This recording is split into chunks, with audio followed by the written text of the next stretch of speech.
अस्सलाम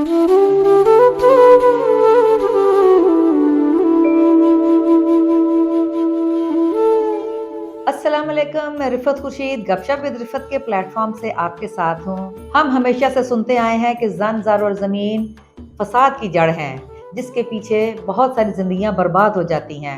इसकी एक बुनियादी वजह हमारी अपने मज़हब से दूरी और इस्लामी तालीमात का फुकदान है, क्योंकि हमें बताया गया है कि इंसान अपनी औलाद के लिए जो बेहतरीन जायदाद छोड़ के जा सकता है वो उसकी आला तरबियत है।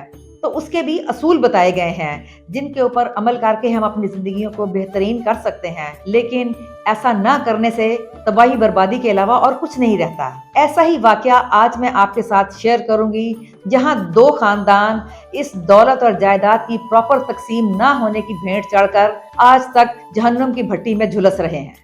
मुबारक साहब एक बहुत बड़ी स्टील मिल के मालिक थे।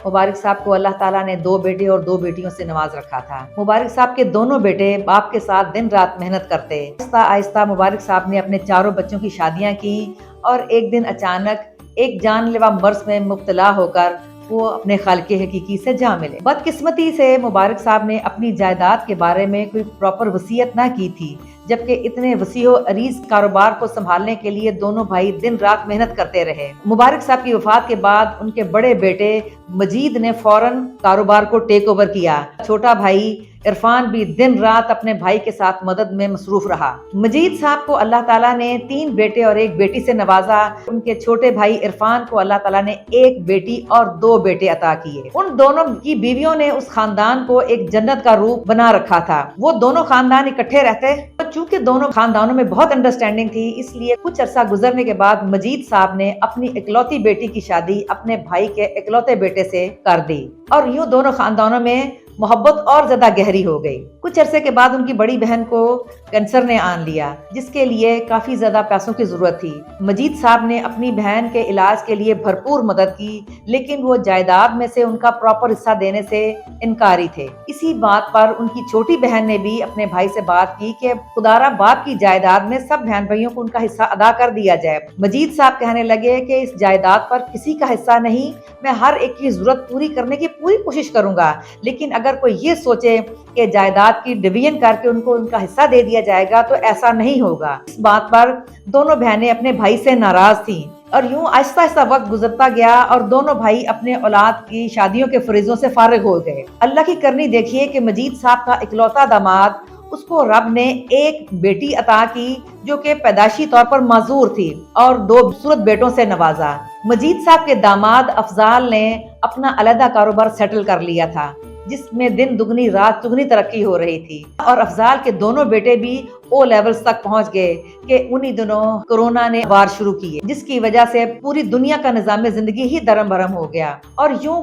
2-3 साल गुजर गए। अफजाल ने एक दिन अपने ससुर से राब्ता करते हुए रिक्वेस्ट की कि हमें जायदाद में से हमारा हिस्सा दे दिया जाए ताकि मैं अपने कारोबार को दोबारा स्टार्ट कर सकूं, लेकिन मजीद साहब ने जायदाद की डिस्ट्रीब्यूशन से फौरी तौर पर इनकार कर दिया। यहाँ तक उनके तीनों बेटे भी अपने बहनोई के अगेंस्ट हो गए। कुछ अरसा मजीद गुजरने के बाद सूरत हाल ऐसी बन गई, अफजाल के दोनों बेटों के ए लेवल्स में एडमिशन का टाइम आया तो उनके पास एडमिशन के पैसे मौजूद नहीं थे, जिस पर अफजाल की अपने ससुर के साथ बहुत ज्यादा लैदे हो गई। एक दिन अफजाल इंतहाई गुस्से में अपने ससुर के पास पहुंचा और अपने सालों के साथ बैठते हुए टेबल टॉक के दौरान इश्तियाल में आके अफजाल ने फायर किया, जो कि मजीद साहब के सर में आर पार हो गया और उनकी मौका पर ही डेथ हो गई।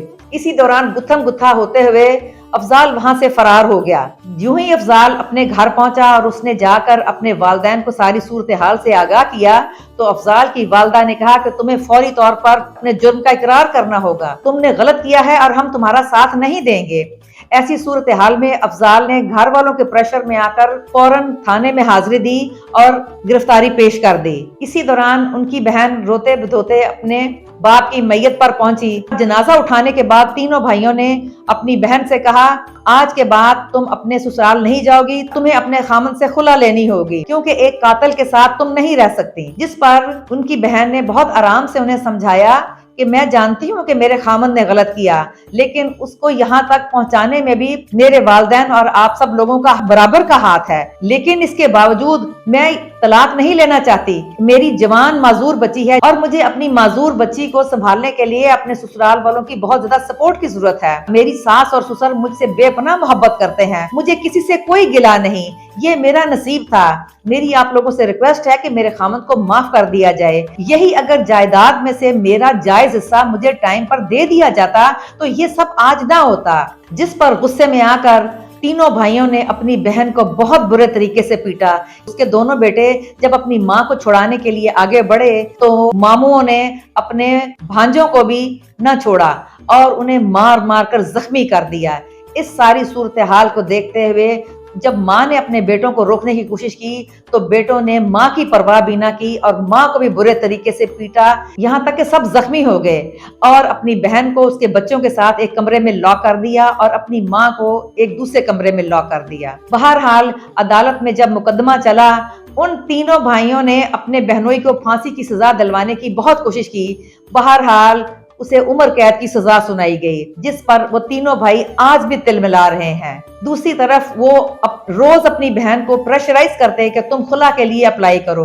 आखिर एक दिन उसने मुलाजमा से फोन लेकर अपनी सास को फोन किया, जिस दिन मेरे भाई घर पे नहीं होंगे मैं आपको इत्तला करूंगी, खुदारा आप ड्राइवर को भेजिएगा जो हमारे दरवाजे का ताला बाहर से तोड़े और हमें अपने घर पहुंचा दे। चुनाचे ऐसा ही हुआ। कुछ दिनों के बाद जब तीनों भाई बाय चांस एक दिन घर मौजूद नहीं थे, ऐसा ही हुआ और ड्राइवर ने दरवाजा तोड़कर माजूर बेटी को उठाकर गाड़ी में डाला और सबको लेकर उनके घर पहुंच गया। जैसे ही उन तीनों भाइयों को मालूम हुआ कि बहन जा चुकी है, वो बहुत इश्तियाल में आए और उसके ससुराल पहुंचकर भी उन्होंने अपनी बहन को बहुत मारा पीटा, लेकिन उसने कहा कि तुम लोग मुझे मार ही क्यों ना दो, तुम्हारे घर में नहीं आना चाहूंगी। जबकि उन तीनों भाइयों ने अपनी माँ को आज भी उसके कमरे में कैद कर रखा है और उन्होंने अपनी बहन को ये कह दिया है कि जिस दिन तुम्हारा खामद जेल से बाहर आएगा उसको जेल के दरवाजे पे ही हम गोली से उड़ा देंगे। अफजाल के दोनों बेटे जहनी मरीज हो चुके हैं, वो इंतहाई नफरत और गुस्से की भट्टी में जल रहे हैं और बहुत खौफजदा हैं कि न जाने जब हमारा बाप निकलेगा क्या सूरत हाल बनेगी। और इंतहा ये कि दोनों की तालीम भी खत्म हो चुकी है। ये वाकया और उस जैसे और कई वाकयात मुझे ये सोचने पर मजबूर कर देते हैं कि इस्लाम में विरासत के शरई असूल बयान किए गए हैं। इसके बारे में एक कंप्लीट सूरत बयान की गई है। क्योंकि इंसान खता का पुतला है, जबकि लालच और हिर्स भी एक ह्यूमन नेचर है, जिसकी वजह से इंसान हर हद पार कर जाता है। लेकिन हमें शरई असूल बताए गए हैं और उनका हुक्म दिया गया है ताकि हम उनको अपनाते हुए अपनी जिंदगियों को पुरसुकून बना सकें। मुझे उम्मीद है आपकी भी यही राय होगी। मेरे चैनल गपशप विद रिफत को सब्सक्राइब कीजिए, मेरी कहानियों और वाकयात को शेयर और लाइक कीजिए। इंशाल्लाह अगली दफा मैं एक नए वाकये के साथ आपके सामने आऊंगी। तब तक के लिए इजाजत दीजिए। अल्लाह हाफिज। अस्सलाम वालेकुम।